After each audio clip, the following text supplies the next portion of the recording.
खबरों में आगे बढ़ेंगे। मध्य प्रदेश में कॉफ सिरप से 21 बच्चों की मौत हो चुकी है। कॉफ सिरप के 2 और सैंपल्स जांच में फेल हो गए। कई जिलों में ड्रग डिपार्टमेंट की रेड जारी। तस्वीरें एमपी के जबलपुर की हैं, जहां ड्रग एवं औषधि विभाग की टीम ने कई दवा दुकानों पर रेड की। कुछ दवाओं के सैंपल भी लिए गए। संदिग्ध दवाओं के सैंपल जांच के लिए भोपाल भेजे गए हैं। जितना भी स्टॉक है उसको जब्ती की कार्रवाई वो निरंतर पूरे प्रदेश में चल रही। जो कंपनियां इन सिरप को बना रही थी और जो अमानत पाई गई है, क्या उन कंपनियों के अन्य प्रोडक्टों पर भी बैन लगाने की कार्रवाई मध्य प्रदेश द्वारा की जा रही है या की जाएगी? इस संबंध में भी जांच जारी है। तो अब जो गुजरात की 2 कंपनियां आई हैं तो उन पे किस तरीके का आप रिपोर्ट बना के शासन को भेज रहे हैं कि क्या कार्रवाई? जो तीनों कंपनियां हैं, तीनों पर बैन लगा दिया गया है और इनकी विक्रय को पूर्णतः प्रतिबंधित किया है। ड्रग विभाग ने दुकानदारों को चेतावनी दी है कि 2 साल से कम उम्र के बच्चों को कफ सिरप ना दी जाए। साथ ही डीजीसीए के आदेशों का पालन करने की सख्त हिदायत दी गई है। विभाग ने आम नागरिकों से अपील की है कि वे किसी भी अनजान या बिना डॉक्टर की पर्ची वाली दवा ना लें। इधर कफ सिरप की जांच को लेकर एमपी ड्रग विभाग का यह कहना है कि जिस राज्य में सिरप बनी, पहली जांच की जिम्मेदारी उस राज्य की होती है। इस पूरे मामले पर आप देखिए TV9 संवाददाता शुभम गुप्ता की यह ग्राउंड रिपोर्ट। मध्य प्रदेश के अलग अलग जिलों में अब तक 21 मासूम बच्चों की मौत जहरीले सिरप के कारण हो चुकी है। TV9 भारतवर्ष भी इस पूरे मामले पर बड़ी ही बारीकी से पड़ताल कर रहा है कि आखिरकार चूक कहां हुई है, दोषी कौन है। अब भी जो सैंपल लिए गए थे उसमें से 3 की रिपोर्ट एक तरह से नेगेटिव आई है, बाकी को अप्रूव किया गया है।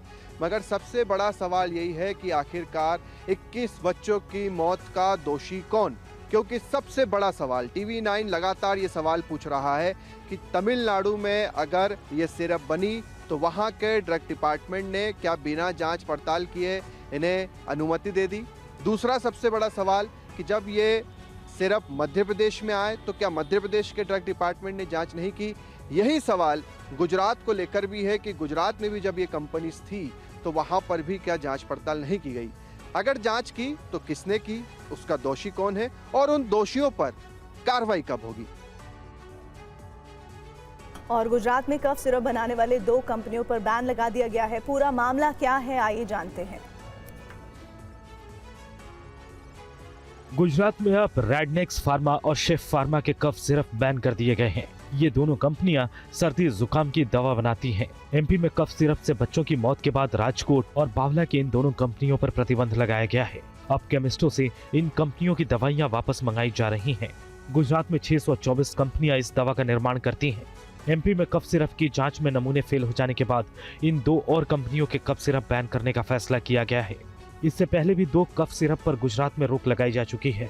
इस जांच में ये पाया गया कि गुजरात की जो 2 कफ सिरप हैं, जिसमें ये रेडनेक्स फार्मा और दूसरी जो शेफ फार्मा है, उन दोनों कंपनियों की कफ सिरप को बैन करने की जो प्रक्रिया है वो शुरू की है। साथ ही साथ जो नियत मात्रा थी उस मात्रा से ज़्यादा डाइथिलीन ग्लाइकोल की मात्रा पाए जाने के बाद यह कार्रवाई शुरू की गई है। सबसे बड़ी बात इसमें यह भी है कि इससे पहले कोल्ड्रिफ और नेक्स्ट्रो डीएस सिरप पर भी बैन लगाया जा चुका है।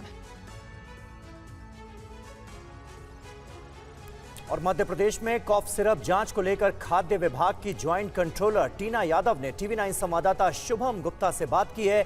क्या कहा उन्होंने, इस रिपोर्ट में देखिए। सैंपल की रिपोर्ट आ चुकी है, चूंकि एक जो कोल्ड्रिफ था उसके बाद 2 गुजरात की थी, और बाकी कितने सैंपल आपने लिए हैं और कब तक इनकी जांच रिपोर्ट आई? जैसे कि पहले जो सैंपल आए हैं उनकी जांच रिपोर्ट आ गई है। उसी के आधार पर जिन 3 सैंपल्स में जो फेल पाए गए थे उनको बैन किया गया है और बाकी के जो पास हुए थे तो लगातार उनसे रिलेटेड भी दूसरे लॉट के भी सैंपल्स आ रहे हैं। उनकी जांच अभी प्रक्रिया में है। कुछ सैंपल्स अभी पास हुए हैं, उसके पश्चात फेल होने की अभी वर्तमान तक तो कोई रिपोर्ट नहीं है। जैसे भी अगर कोई वर्तमान में रिपोर्ट फेल होने की आती है तो वो अलग से अवगत कराया जाएगा। कितना समय लगता है आप लोगों को ये जांच करने में और रिपोर्ट आने में? कोई भी केमिकल होता है, कोई भी दवाई होती है, उसकी टेस्टिंग की अलग अलग टेक्निक्स होती हैं। उसके अकॉर्डिंग कोई टेस्ट 10 घंटे में भी लगता है, कोई टेस्ट है ना 15 घंटे में भी लगता है, 24 घंटे में भी लगता है, उसके अकॉर्डिंग लगता है, तो उसके बाद ही रिपोर्ट आ पाती है। ये जो कोल्ड ड्रिफ्ट वाला मामला था, इसकी रिपोर्ट कितने दिनों में आप लोगों के पास आ पाई थी? जितना भी टाइम लगता है 10-12 घंटे, 12 से 14 घंटे उस हिसाब